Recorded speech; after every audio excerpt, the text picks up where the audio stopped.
Naghain naman ng isa pang reklamo para patalsikin sa pwesto si Vice President Sara Duterte. Yan po ay sa parte naman ng Makabayan Bloc at ilang kinatawan ng iba't ibang sektor. Para sa detalye, makakausap natin si Marian Enriquez. Marian, ano bang basehan nitong ikalawang final na impeachment complaint?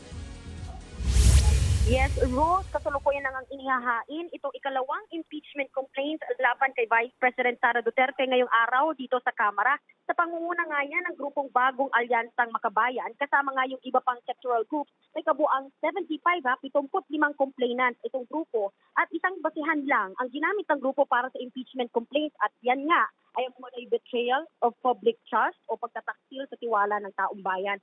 Inilatag din nila ang 3 articles of impeachment. Una nga dyan, matindi umano yung pang-abuso ni VP Sara sa kanyang discretionary powers kaugnay sa paggasta ng higit 612 million pesos na confidential funds mula 2022 hanggang 2023.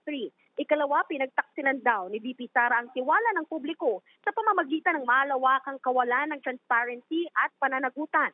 Ginawa rin daw niyang katawa-tawa ang audit process matapos ipag-utos sa kanyang mga tauhan ang paggawa ng hindi makatotohanang accomplishment report na suportado ng mga liquidation documents.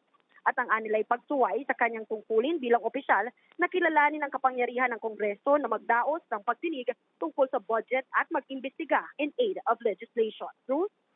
Marian, habang nangyayari yan, dyan naman ata sa labas ng batasan, meron ding mga aktibidad ang ilang grupo?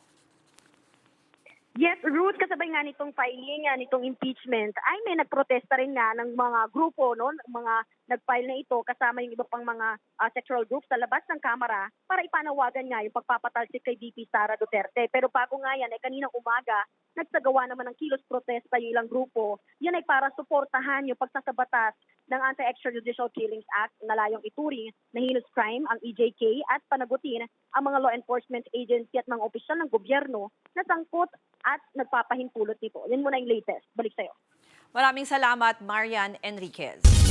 Mga kapatid, ako po si Ruth Cabal. Maging maalam at may pakialam sa mga may init at rumaratsyadang balita sa Frontline Express.